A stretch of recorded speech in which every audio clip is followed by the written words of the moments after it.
يا قلبي اذكر أحمد عين الهدى مفني العدا برا كريما محسنا بحر العطايا والجدا.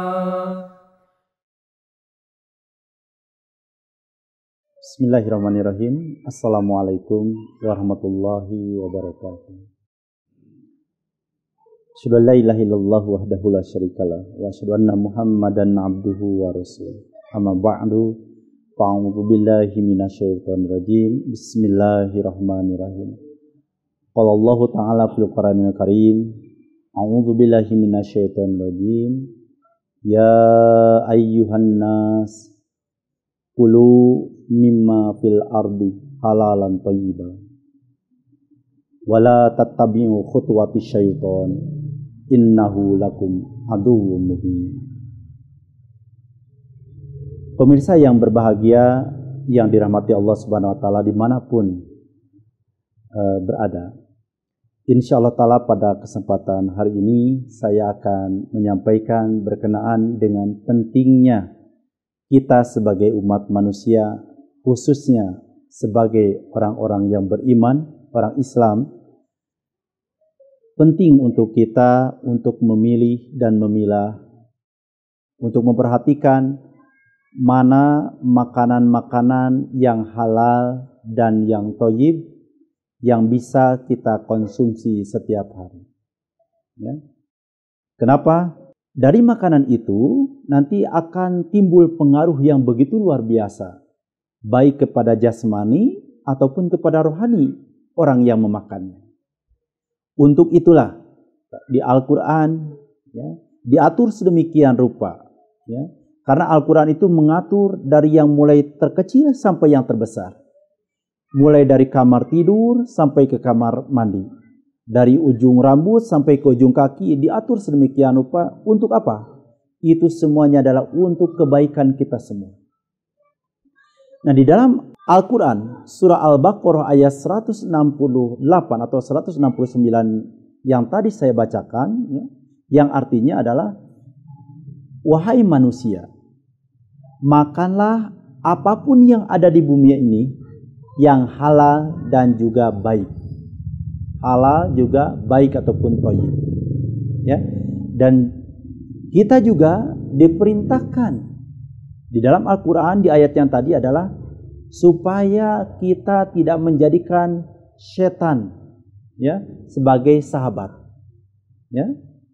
Nah, dan kita pun dilarang untuk mengikuti langkah-langkah setan. Karena jelas setan pastinya akan membawa atau menjerumuskan manusia ke dalam hal-hal yang tidak baik.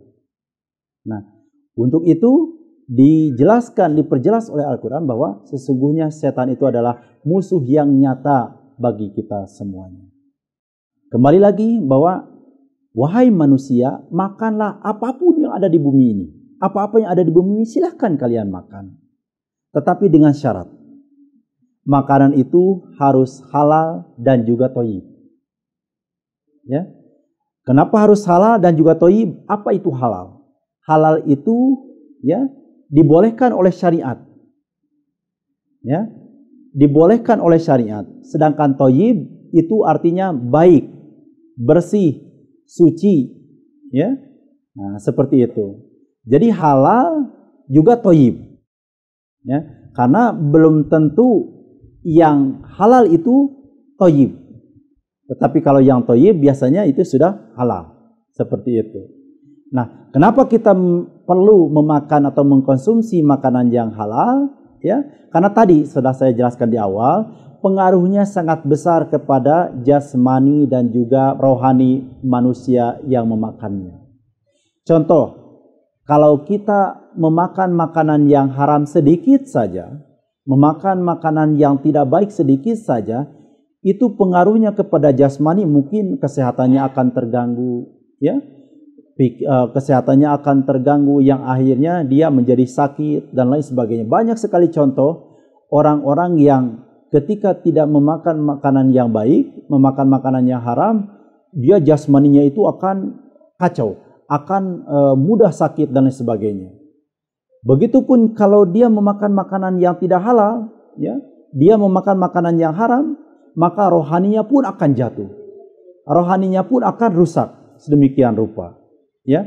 Nah, kita harus paham ketika di dalam Al-Quran Allah mengharamkan sesuatu, pastinya Allah akan menghalalkan atau akan menggantinya dengan yang lebih banyak lagi, yang halal tentunya. Ya, seperti itu.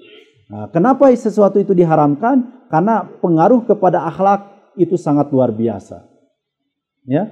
Nah, tadi di dalam Al-Quran disebutkan kita harus memakan makanan yang halal dan juga thayyib. Ya. Kenapa? Karena makanan itu, ya, akan berpengaruh apakah seseorang itu nantinya akan terjerumus kepada perilaku syetani, ya, yang akhirnya dia mengikuti langkah-langkah setan tadi atau tidak. Seseorang yang memakan makanan yang haram, ya, otomatis dia akan terjerumus kepada hal-hal yang negatif, yang pada akhirnya dia akan mengikuti setiap kemauan setan. Dia akan mengikuti langkah-langkah setan. Sedangkan di Al-Quran dijelaskan sekali larangan untuk supaya kita tidak mengikuti langkah-langkah setan. Kenapa? Karena setan itu adalah musuh bagi kita. Nah, pada saat ini harus kita sadar bahwa hal yang sahabat kita harus jadikan sahabat, yang musuh kita jadikan musuh. Jangan dibalik, yang sahabat dijadikan musuh, yang musuh dijadikan sahabat. Dan semua itu ternyata awal mulanya apa? Dari makanan tadi. Ya. Nah, oleh karena itu makanan halal dan haram sudah sejak dahulu kala. Sejak Nabi Adam dan juga nabi-nabi sesudah beliau sampai kepada baginda Rasulullah SAW, ya, diatur sedemikian rupa oleh Allah Subhanahu wa taala mengenai makanan ini. Oleh karena itu seseorang yang mengikuti perintah daripada nabinya, perintah daripada kitabnya, ya, maka insya Allah taala seseorang itu akan bisa diselamatkan, baik itu selamat jasmani ataupun selamat rohani. Dan terakhir di sini saya akan sampaikan halal ataupun thayyib tadi, ya, belum tentu thayyib. Kalau halal belum tentu thayyib, tapi kalau thayyib insya Allah taala dia pasti halal. Nah, thayyib ini, ya, mencakup 3 hal: tepat takaran, tepat sasaran, dan juga tepat waktu. Tepat takaran, seseorang itu, ya, kalau misalkan makannya itu cukup 1 piring, ya cukup 1 piring saja. Jangan ditambah menjadi 2 piring. Ya, berhentilah sebelum kenyang. Ini mah sudah kenyang, kadang ditambah lagi, yang akhirnya tidak jadi thayyib bagi dia. Ya, karena dia sudah melampaui batas. Kedua, tepat sasaran.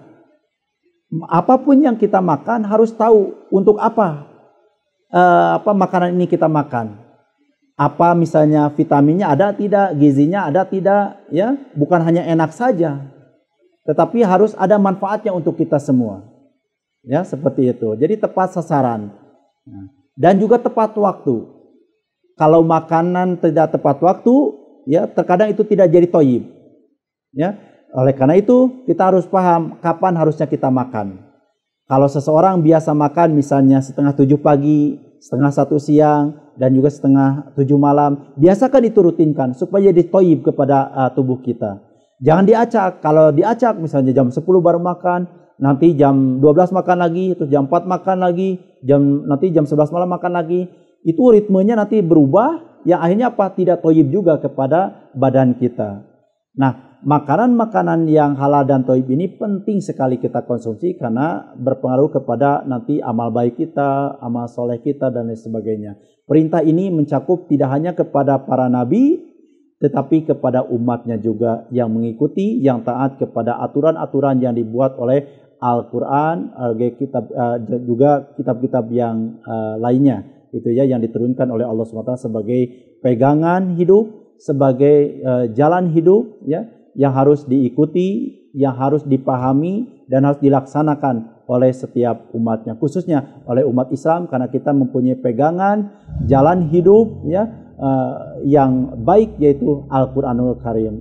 Demikianlah materi yang dapat saya sampaikan. Mudah-mudahan ini ada manfaatnya untuk kita semua. Wabillahi taufiq wal hidayah. Wassalamualaikum warahmatullahi wabarakatuh.